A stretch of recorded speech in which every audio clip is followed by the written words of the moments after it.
काल लातूरहून अजित पवारांना भेटायला निघालो होतो. मुंबईला थेट त्यांच्या देवगिरी बंगल्यावर जाणार होतो, परंतु मला निरोप आला की उद्या अजितदादा पुण्यातच आहेत, म्हणून मी पुण्यात मुक्काम केला. त्यांनी सांगितलं मला की 11 वाजता आज सकाळी भेटायचंय त्यांच्या लोकांनी. 11 झाले, 12 झाले, आता मला वाटतं 2 वाजायला लागलेत, तरीही निरोप नाही. आता निरोप आला 1 तासापूर्वी. निरोप आल्याच्या नंतर असं ठरलं की 5 लोकांचं शिष्टमंडळ त्यांना भेटायला आलं पाहिजे आणि 5 लोकांमध्ये काय चर्चा व्हायची ती होईल. पण आम्ही सांगितलं की दादा, मला 5 लोकांनी मारलेलं नाही, मला कमीत कमी तुमच्या 30-40 लोकांनी मारलेलं आहे. माझ्यासोबत शेतकऱ्याची पोरं आलेत सगळे.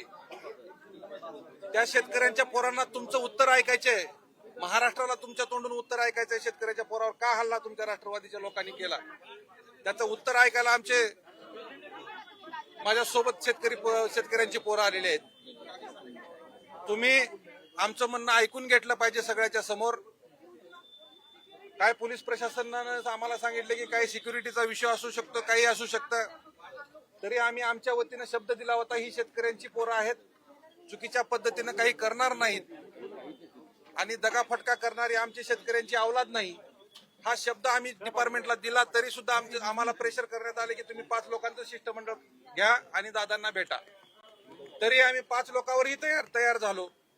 पण आमची एक अट होती की मीडियाला समोर घ्या, जेणेकरून दादासोबत काय चर्चा झाली ही महाराष्ट्राला कळली पाहिजे, ही माझी मागणी होती. पण ती मीडियाला बी नको म्हणतायत. यापूर्वी या महाराष्ट्रामध्ये अनेक चळवळी उभारल्या आणि बंद दाराआड चर्चा झाल्याच्या नंतर ती सगळ्या चळवळी संपलेल्या आहेत, एक लक्षात घ्या. मी असा कार्यकर्ता कुण्या राजकीय नेत्याला भेटायला हपापलेला नाही. माझ्यावर अन्याय झालाय, माझ्या कार्यकर्त्यांना मारलंय, शेतकऱ्यांच्या पोरावर त्या राष्ट्रवादीच्या गुंडांनी हल्ला केलाय. याचा फक्त मी दादांना उत्तर विचारायला या ठिकाणी आलेलो आहे.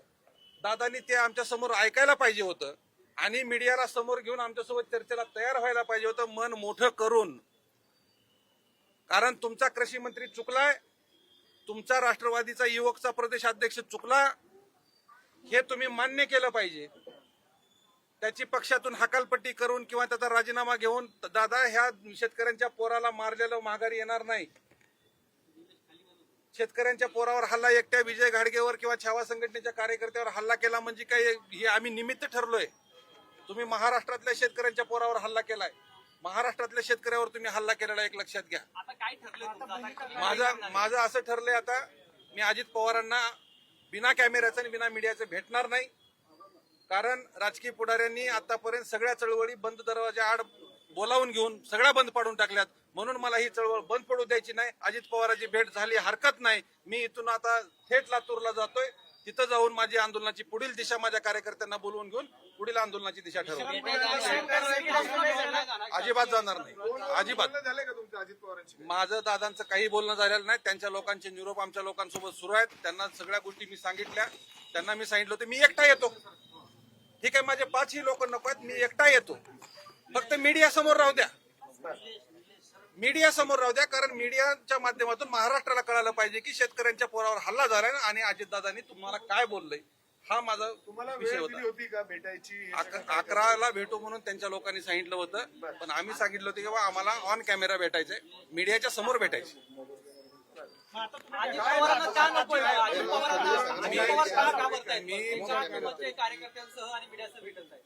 ते भेटत नाहीत मला. त्यांना विदाऊट मीडिया आणि कॅमेरा, आमचा कॅमेरा सुद्धा असला तरी मी म्हणलो होतो आमचा एखादा कॅमेरा असला तरी भेटू, काय अडचण नाही.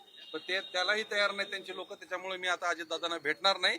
मी भूमिका जाहीर केली की आता मी इथून सरळ मी थेट लातूरला जातोय. लातूरला जाऊन मी माझी पुढील भूमिका माझ्या सगळ्याच शेतकऱ्यांना सोबत घेऊन थेट शेतकऱ्याच्या बांधावून मी भूमिका जाहीर करतो. मला पोलिसांनी कोण सांगितलं आपल्याला लिस्ट काढायला? कोणीतरी पोलीस अधिकारी आहेत, त्यांनी सांगितले की तुमचे 10 लोकांचं शिष्टमंडळ तयार करा.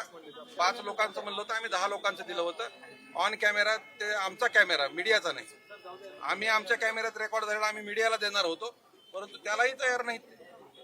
भितात का अजित पवार म्हणून? आता मला माहित नाही, आता महाराष्ट्राला माहित आहे दादा भिणारे नाहीत. मग आज काय झालंय मला काय कळायला मार्ग नाही. छावाची दास्ती घेतली काय दादा? मला माहित नाही. जुनी छावा परत आली का? अहो पूर्वीची छावा आहे ही, फक्त आमची कार्यपद्धतीत आम्ही चेंज केला होता. परंतु तुम्ही आमच्यावर हल्ला केला, आम्ही तुमच्याकडे एक न्याय मागण्यासाठी या ठिकाणी आलेला असताना तुमचं उत्तर ऐकायचं होतं आम्हाला. तुमची भूमिका काय पक्षप्रमुख म्हणून, तुम्ही त्याच्यावर तेही बोलायला तयार नाही. एवढ्या लांबून आलात, अँब्युलन्स मधून तुम्ही तुमची तब्येत बघून इथं आला, दादा काही बोलले नाहीत का? म्हणजे अजिबात नाही. चर्चा अशी होती की इथपर्यंत दादा येतील स्वतः. मला दादांचा कसलाही स्वतःला निरोप नाही. माझ्यासोबतच्या लोकांना काही सहकार्यांना आहे, त्यांचे पीए वगैरे बोलतायत, परंतु त्यांचंही म्हणणं आहे की ऑन कॅमेरा किंवा मीडियाच्या समोर दादा बोलणार नाहीत आणि मी बिगर मीडियाचं काहीच बोलणार नाही. पुढची दिशा काय असणार? काय दिशा असणार आहे? आंदोलन करणार आहात काय? कसं नाही, असणार? मला न्यायाची अपेक्षा होती, त्या उत्तराची अपेक्षा होती, त्यांच्याकडून उत्तर मिळालं नाही. मी लातूरला जाईन, माझ्या सगळ्या सहकाऱ्यांना बोलावून घेईन, तिथं जाऊन मी भूमिका जाहीर करेन. पुढील आंदोलनाची दिशा ठरणार. आता इथून आंदोलन होणार का? मग तुम्ही जर भेट जे आंदोलन होतील ते लोकशाही मार्गाने होतील. कायदा हातात घेणार नाही, परंतु सरकारला धारेवर आणणार. एक शेवटचा प्रश्न, तुम्ही आता लोकशाही मराठी ऐका, पहा, जागरूक रहा.